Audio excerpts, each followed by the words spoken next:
নমস্কার বন্ধুরা, সোনার কিচেন ঘরে তোমাদেরকে স্বাগত জানাই। তো আজ আমি তোমাদেরকে খুবই মজাদার একটা মাছের রেসিপি বানিয়ে দেখাবো।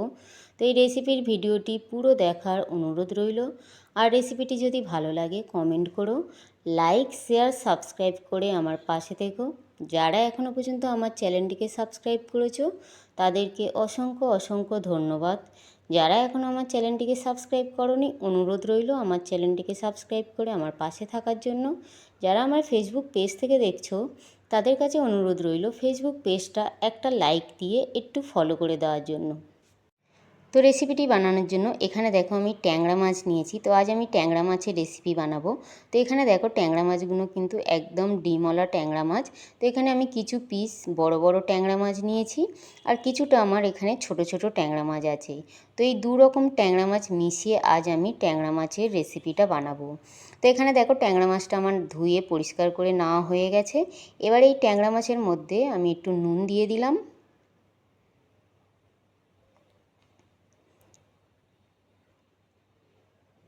আর একটু আমি হলুদ গুঁড়ো দিয়ে দিলাম, আর একটু আমি সর্ষের তেল দিয়ে দিলাম। সর্ষের তেল, নুন আর হলুদ দিয়ে ট্যাংরা মাছটাকে খুব ভালো করে মাখিয়ে নেব। খুব ভালো করে কিন্তু এইভাবে কাঁচা সর্ষের তেল দিয়ে ট্যাংরা মাছটাকে মাখিয়ে নিতে হবে। ট্যাংরা মাছটাতে কিন্তু কাঁচা সর্ষের তেল দিয়ে মাখালে ট্যাংরা মাছটা কিন্তু ফাটে না। তো এখানে দেখো ট্যাংরা মাছটাতে আমি খুব ভালো করে নুন, হলুদ আর সর্ষের তেল দিয়ে মাখিয়ে রেখে দিলাম। এবারে দেখো গ্যাসের মধ্যে আমি একটা কড়াই বসিয়ে দিয়েছি। কড়াইয়ের মধ্যে আমি সর্ষের তেল দিয়ে দিলাম। তো আজকে আমি ট্যাংরা মাছের রেসিপিটা সর্ষের তেল দিয়ে বানাবো। তো এখানে দেখো সর্ষের তেলটা আমি খুব ভালো করে গরম করে নেব। সর্ষের তেলটা খুব ভালোভাবে গরম হয়ে যাওয়ার পরে আমি যে নুন আর হলুদ আর সর্ষের তেল মাখিয়ে রেখেছিলাম ট্যাংরা মাছটা, আমি ওই ট্যাংরা মাছটা দিয়ে দেব তেলের মধ্যে।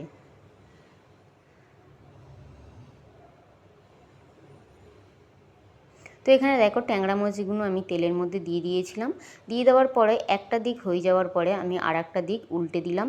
তবে ট্যাংরা মাছগুলো কিন্তু খুব বেশি কড়া করে ভাজবো না। খুব বেশি কড়া করে ভাজলে ট্যাংরা মাছগুলো কিন্তু খেতে ভালো লাগে না। যার জন্য আমি হালকা করে একটু ভেজে নেব।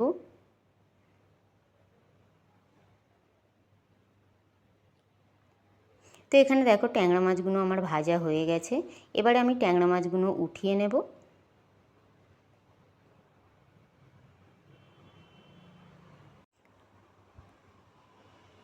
তো পুরো ট্যাংরা মাছটা আমি এইভাবে উঠিয়ে নেব। উঠিয়ে নেওয়ার পরে বাকি যে ট্যাংরা মাছগুলো ছিল, বাকি ট্যাংরা মাছগুলো আমি একইভাবে ভেজে নেব। তো একইভাবে বাকি ট্যাংরা মাছগুলো ভাজার পরে এখানে দেখো আমি একটা মিক্সিং জার নিয়েছি। ওই মিক্সিং জারের মধ্যে আমি 1 চামচ কালো সর্ষে, 1 চামচ সাদা সর্ষে আর 1 চামচ পোস্ত আর হালকা করে একটু নুন দিয়ে খুব ভালো করে শুকনো একটা পাউডার তৈরি করে নেব। তারপর দেখো এখানে শুকনো খুব ভালো করে আমি সর্ষে আর পোস্তটা পাউডার করে নিলাম। নেওয়ার পরে ওই মিক্সির মধ্যে কয়েকটা কাঁচা লঙ্কা দিয়ে দিলাম, আর একটু আমি জল দিয়ে দিলাম। দিয়ে খুব ভালো করে একটা পেস্ট আমি তৈরি করে নেব। তারপরে দেখো আমি যে কড়াইতে মাছ ভেজেছিলাম ওই মাছ ভাজা তেলের মধ্যে আমি একটু কালো জিরে দিয়ে দিলাম।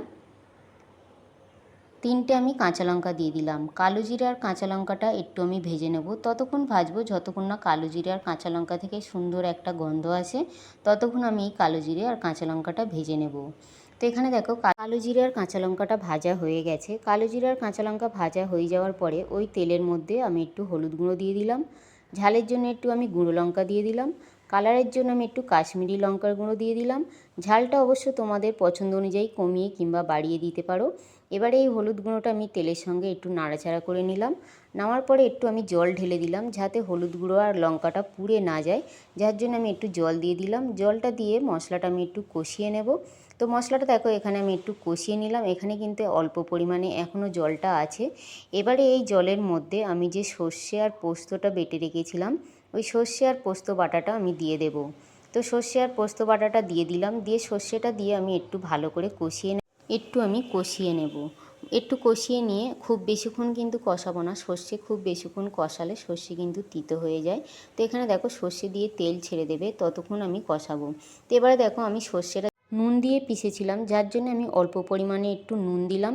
পরে যদি নুন লাগে তাহলে কিন্তু দেওয়া যাবে, নুন বেশি হয়ে গেলে তখন কিন্তু আর খাওয়া যাবে না, যার জন্য আমি হালকা করে একটু নুন দিয়ে দিলাম।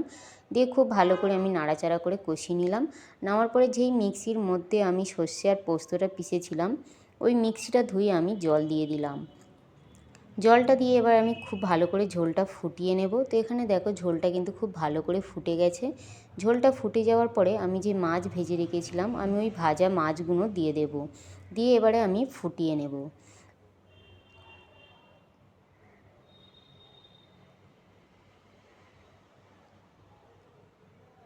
তো ভাজা মাছগুলো দিয়ে আমি 3 থেকে 4 মিনিট খুব ভালো করে মাছের সঙ্গে ঝোলটা ফুটিয়ে নেব।